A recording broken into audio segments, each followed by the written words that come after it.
I owe Virgil van Dijk an apology. Not that he's going to see this. I don't know why I'm pretending he is going to, but hey ho.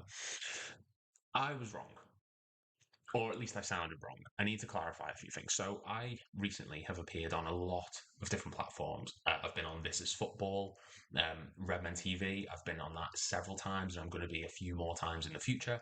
And recently, I got to be on The Narrative, which is something that James Lawrence Orcott does on YouTube. We all know who James Lawrence Orcott is. If you don't, I'll put a link here somewhere and you can subscribe to him. And I made this statement.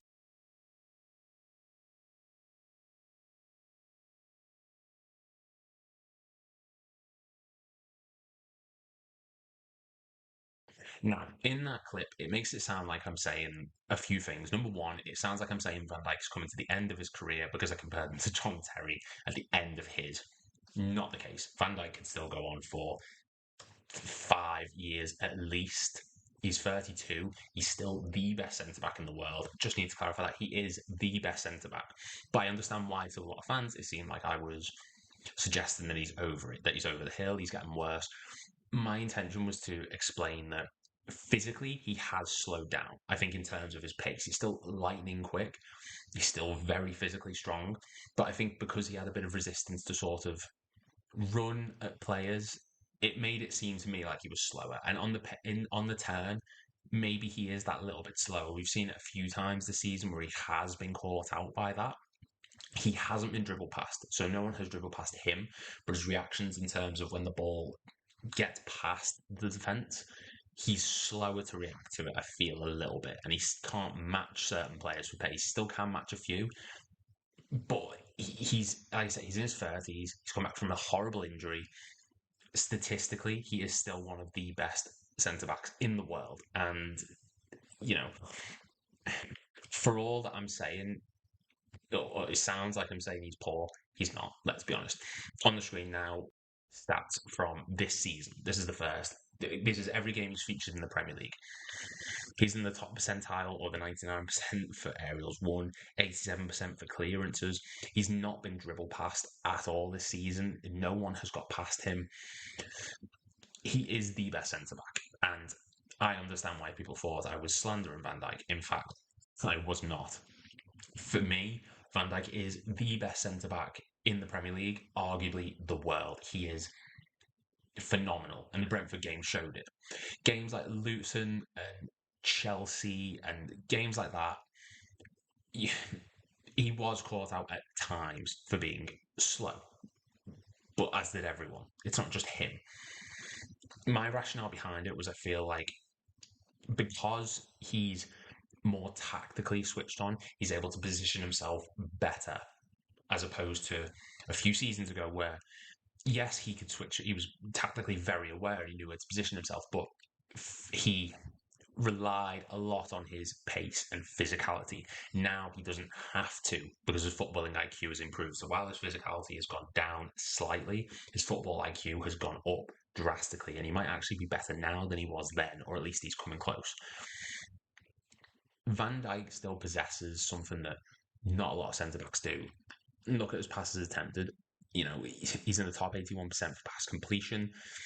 Shot creating actions for centre backs, he's actually in the top 99% still. 97% for expected assisted goals, 99% for assists, 95% for shots total.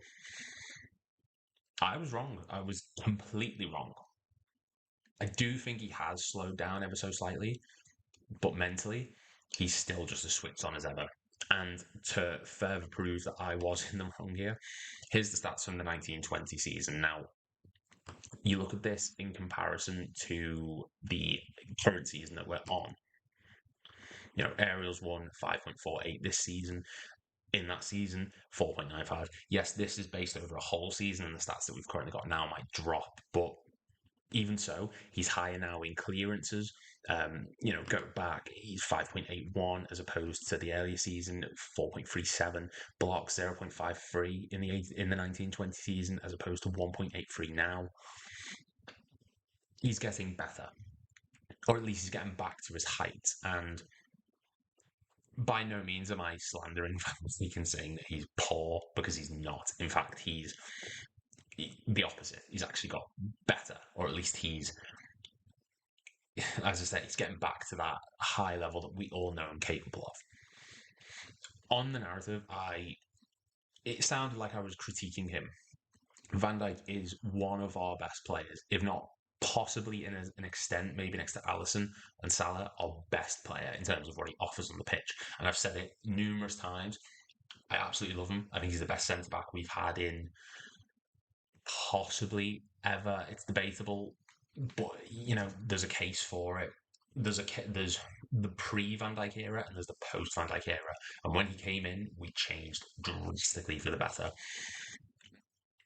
An amazing passer of the ball, fantastic defensively. Statistically, he is still one of the best centre backs in the world. And you compare him to Saliba. Saliba's fantastic. Van Dijk's better. And the Brentford game, he was so incredible statistically. We'll get some stats up because it